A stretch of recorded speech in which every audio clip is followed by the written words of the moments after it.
I'm in the middle of an experiment. I've always wondered what it would feel like to trade in, the city lifestyle for something more slow-paced and simple and remote. But before I could tell you what happened, you need to understand how we got here and what we had to give up to make this happen.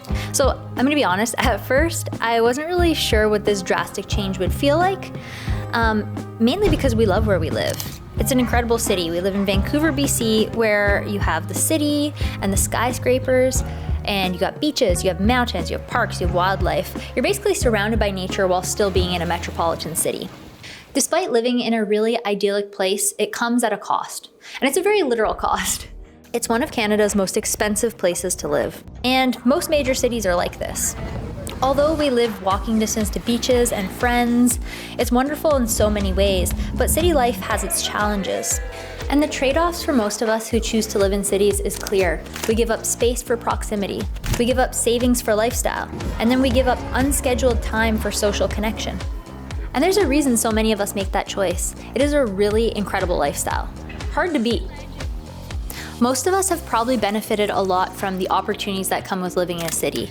There's a lot of opportunity for network growth, careers, and there's novel experiences all the time. There's new restaurants, world events happen in these metropolitan cities, like FIFA comes to town, or your favorite artist, concerts, comedians.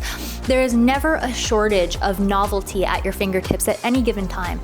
Doing all of these things, you can stay busy for a really long time. You can stay busy all the time, to be honest. Externally, there's just so much to gain. But I started to realize that just staying busy wasn't really fulfilling the same way it used to be. And I don't know about you guys, but the hedonic treadmill of living in the city lifestyle started to catch up with me. I started to feel the weight of it. We were paying $4,000 a month to live in a 750 square foot apartment. We were constantly on top of each other, and although it's a privilege, it felt like the constant pursuit of more to buy happiness, if that makes sense. It's weird to look back because on paper, everything should have been perfect. I had my quiet neighborhood walks, hanging out at the beach, walking distance to friends, all the things that I mentioned. But I think that mentally, every day that you're in the city, you're just presented with a lot more micro decisions to make every single day. It makes it really hard to carve away time for yourself because even with the best intentions, saying no can be quite the challenge. Whether you live in Toronto, Vancouver, LA, New York, I believe this is kind of true universally. So we decided to leave and take a break and do a trial living outside of the city in a place that's remote, where the closest grocery store is a 20 or 30 minute drive. And it's been a lot different, and I really like it for that reason. My gut reaction to this idea of leaving the city was initially uncomfortable. It was fear. It was, what if I miss out? What if I get bored? What if I'm lonely? But then I started to reconsider, maybe boredom and being alone is the whole point. Maybe it's the feature. Right now, we live in a time where the world is so happy to sell you more. You'll be happy when you get this, when you have this, when you acquire, when you buy, when you shop, when you purchase, when you solve all of your problems. However, sometimes the answer isn't actually what can we add, but I think it's what can we subtract? What does it feel like when you have less options in front of you every day? When you have less decisions to make? Having a self-imposed creative restraint? I'm gonna be honest, this video has been very hard to make because I haven't made a YouTube video in a long time, but today maybe I wanna answer some of those questions. What does it felt like? What has it been like being somewhere outside of the city and living a slower life? So I guess now maybe we'll just go for a walk and we'll chat about it.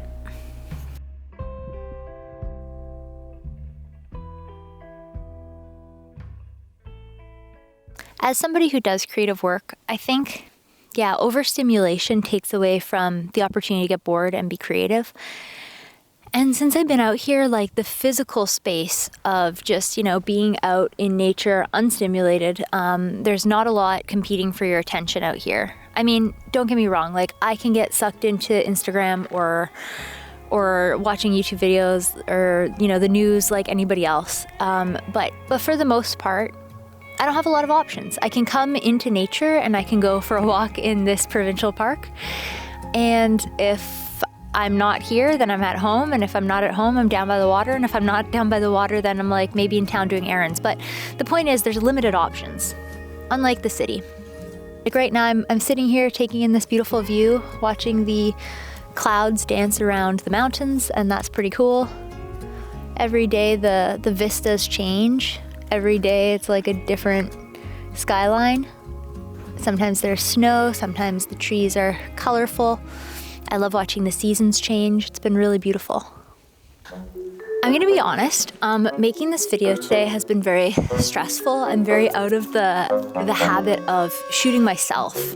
And it's been really frustrating, but I guess it's good to just be here and be at the point of boredom where I'm down to do that, because it's not necessarily comfortable. I've had so many like technical issues. Everything's just kind of gone wrong. Are you fucking kidding me? Are you? But sometimes that's okay.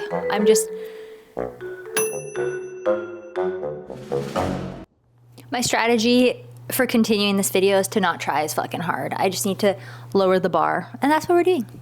We're lowering the bar. When we moved out here, boredom was a fundamental concern. I was quite nervous about how I would pass the time. That has not proven to be an issue at all because I have so many hobbies, and now I've had time to do them.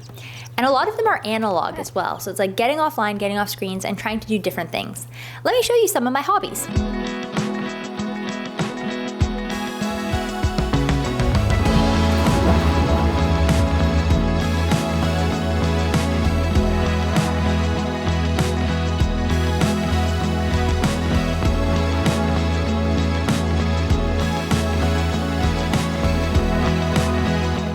Another day, another hike. I never look cute in the forest, but it's just a lot of walking, spending time with my thoughts.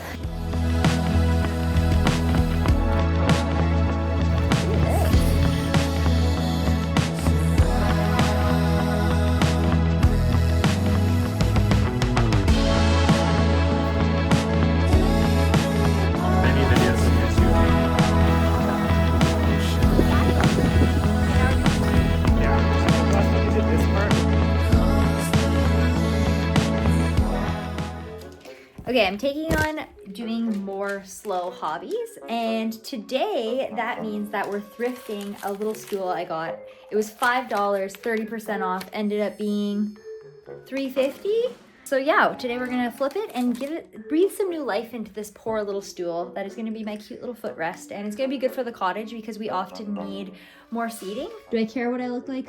No, guy, because I live in the country now and I'm yeehaw. And because I'm yeehaw, I'm not gonna wear makeup. I should wear makeup. You know, living in the city, I could never do projects like this because one, there's no space to do the projects. But then two, even if I did have space to do the projects, there's no space in the house to put things. Like, you know what I mean? Like, we had such little furniture, and bringing even one piece in would have been detrimental to the space. Okay, screws are out. That's step one.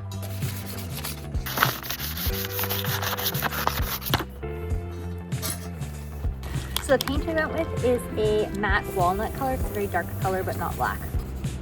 So that is what. Black Widow check. New staple gun, scissors.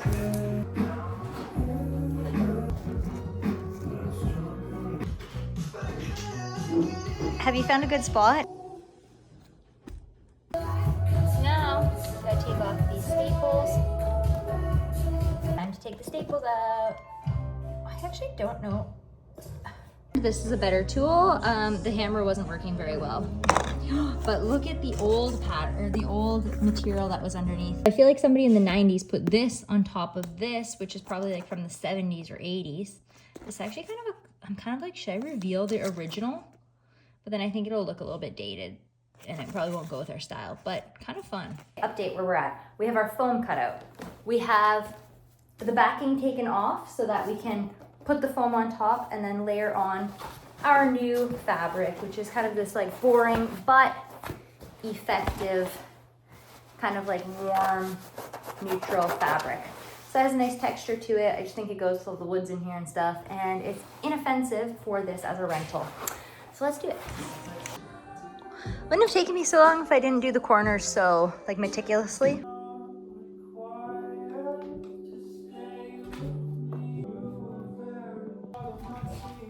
Ta-da! Hi, Chicky. Wanna give it a try? Before it was a lot like, oh, hi. Yeah, this is way better. Right? Okay, I'm gonna be honest, one of the biggest fears that we had when we were moving out here was actually loneliness. You know, in the city, like we talked about, you have close proximity to everyone you love, your friends, your family most of the time. And so we were kind of worried to trade that in when we came out here. But what I've realized is if you approach these things with a little bit of planning and intention, it's a lot more manageable than I thought it would be. For example, we've been so lucky to have so many guests and visitors out here. Like we've had people come and stay with us for like a weekend, a week, on multiple occasions. In fact, right now our friend Josh is staying with us for the week before we go on a big ski trip to Revi. And we've made it a priority to do the same as well. So our friend Michelle, for example, in November, she had a big birthday that was outside of Vancouver. So, you know, we planned for the weekend. We drove the 6 hours, we went up, we stayed, we had a great time. In December, we also spent a lot of time with family and friends. So we're back in Victoria visiting Alex's family. I went to Ontario to visit my family, which was really fun, and visit one of my best friends in Toronto.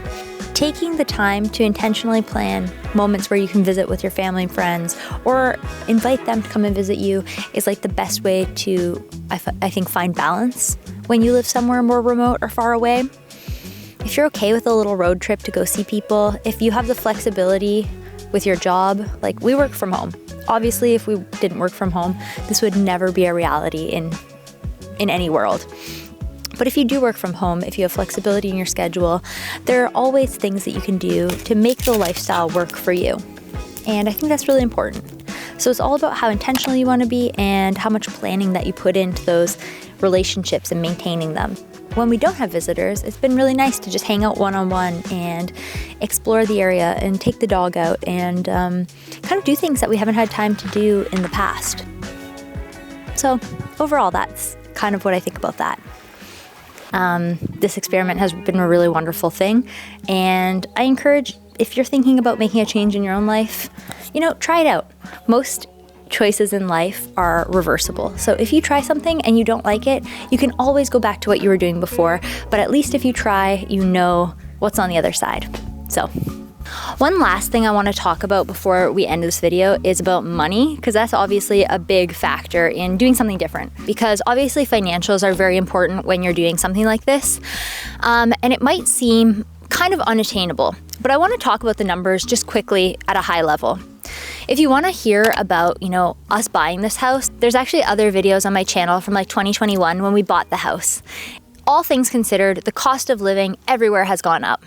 Now, with that said, in metropolitan areas, it's going to be so much higher than in smaller rural areas.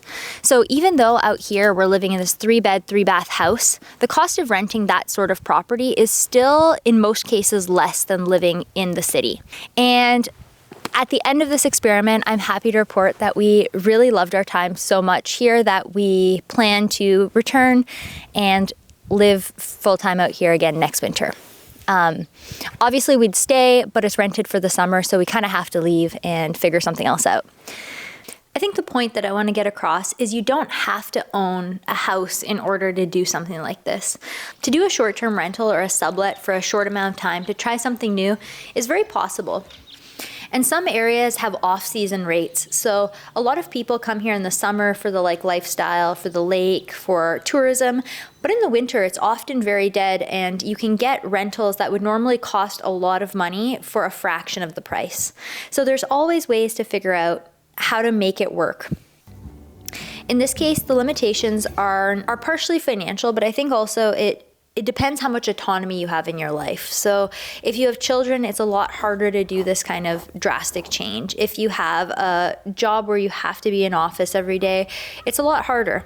But if you do have flexibility in your job, if you don't have dependents, if you have a little bit of flexible income to invest in kind of a new experience, I definitely think it's something that's worthwhile, especially if it's something you've been thinking about.